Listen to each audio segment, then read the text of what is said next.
bienvenue dans cette nouvelle capsule vidéo. Aujourd'hui, on va parler un peu de géographie avec les grandes dynamiques urbaines dans le monde.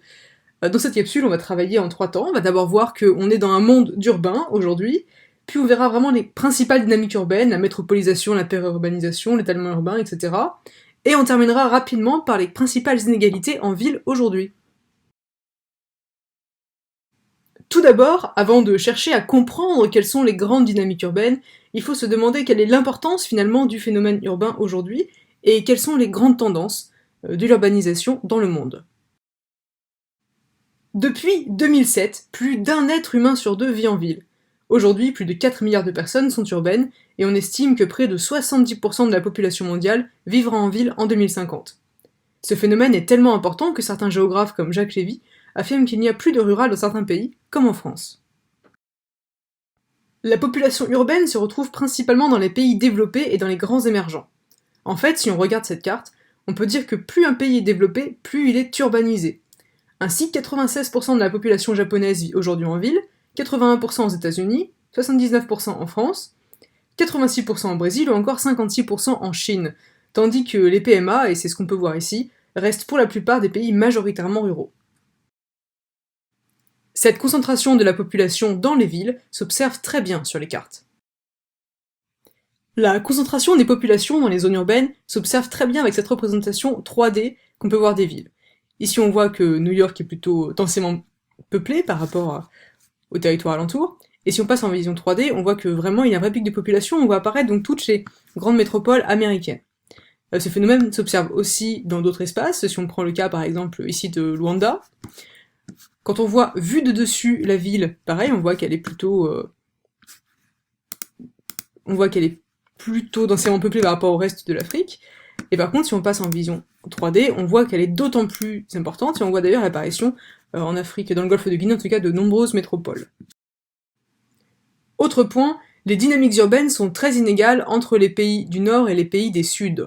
Ensuite, on peut voir l'évolution des principales métropoles entre 1950 et 2035, ce qui nous permet donc de voir les grandes tendances urbaines à l'échelle mondiale. Si on zoome un petit peu, hop, on peut voir que Tokyo est encore aujourd'hui la ville la plus peuplée au monde, avec plus de 37 millions d'habitants. Mais si vous regardez bien d'ailleurs, les villes globales, les plus grandes villes mondiales, sont encore dans les pays développés, on a New York, Paris, Londres et Tokyo, mais si vous observez bien, on observe que de plus en plus de métropoles mondiales sont dans les pays des Suds. On le voit notamment avec Shanghai, Pékin, Delhi, Mumbai, Le Caire notamment, Sao Paulo, Mexico, voilà, donc toutes ces villes sont dans les pays du Sud et gagnent de plus en plus d'habitants. Ainsi, Delhi, Shanghai, Mexico et Sao Paulo abritent aujourd'hui plus de 20 millions d'habitants chacune, c'est ce qu'on appelle des mégapoles, donc des villes très très importantes. À l'échelle mondiale, il y a une grande tendance aussi qui se dessine et qu'il faut vraiment garder en tête, c'est le fait que les pays du Sud vont connaître finalement une croissance urbaine, une explosion urbaine même plus importante que les pays du Nord. C'est ce qu'on voit ici. En fait, les cercles foncés représentent les évolutions plutôt entre 1950 et 2015, et les cercles clairs représentent les évolutions à venir, en gros, de 2015 à 2035. Et si vous regardez bien la carte en général, on voit que en Asie du Sud, en Asie orientale et puis surtout en Afrique, les métropoles vont de plus en plus se développer. Ainsi, Delhi devrait gagner 17 millions d'habitants d'ici 2035, et Kinshasa devrait gagner 15 millions d'habitants de son côté. Maintenant qu'on a compris que le phénomène urbain est très important à l'échelle mondiale, on peut s'intéresser donc aux principales dynamiques urbaines. Avec la mondialisation, le poids des villes se renforce. Elles gagnent en population grâce à un exode rural important, en particulier dans les Suds, et tendent à concentrer les activités économiques, financières, politiques et culturelles avec le développement des quartiers d'affaires, les CBD. C'est ce qu'on appelle la métropolisation. Celle-ci est à son tour source de croissance urbaine, autrement dit, les villes gagnent de la population et en espace bâti. On parle alors d'étalement urbain, c'est-à-dire que l'espace bâti gagne en surface de plus en plus loin du centre-ville. Cet étalement se fait le plus souvent en doigts de gants, comme on peut le voir ici, autrement dit le long des principaux axes de communication. Ce nouvel espace urbain, aux abords du pôle urbain, est appelé espace périurbain. Il se situe entre l'espace urbain et l'espace rural. sont catégorisées comme périurbaines toutes les communes dont au moins 40% de la population travaille dans le pôle urbain voisin. Ainsi, les villes gagnent en superficie, d'abord avec l'apparition de banlieues intégrées au pôle urbain, puis avec le développement d'espaces périurbains qui forment ainsi l'aire urbaine.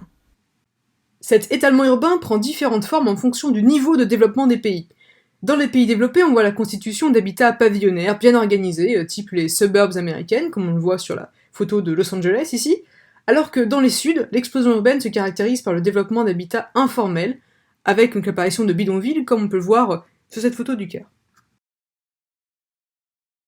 Dernière partie sur laquelle on va passer plus rapidement, maintenant qu'on a vu les définitions, la présence des inégalités socio-spatiales en ville. Dans les pays développés, les buildings des quartiers d'affaires font souvent oublier les exclus de la société urbaine. Et pourtant, ils sont nombreux. On compte beaucoup de poches de pauvreté dans les banlieues, ce qui est source de tensions sociales très importantes, et même parfois à l'origine d'émeutes urbaines majeures, comme celle de Los Angeles en 92, celle des banlieues françaises de 2005 ou encore celle de Londres en 2011. De même, le nombre de SDF dans les métropoles mondiales ne cesse de grandir. On est passé d'environ 3000 SDF à Londres en 2015 à plus de 8000 2 ans plus tard, et on est aux environs de 100 000 SDF aujourd'hui à Los Angeles. Pourtant, ces derniers sont de plus en plus invisibilisés car chassés des centres-villes touristiques, avec des dispositifs anti-SDF qu'on peut voir sur les photos ci-contre. Dans les pays en développement et les émergents, ces inégalités socio-spatiales sont aussi très visibles. Au Caire, en Égypte, on estime ainsi que 80% des nouveaux arrivants s'installent dans des bidonvilles.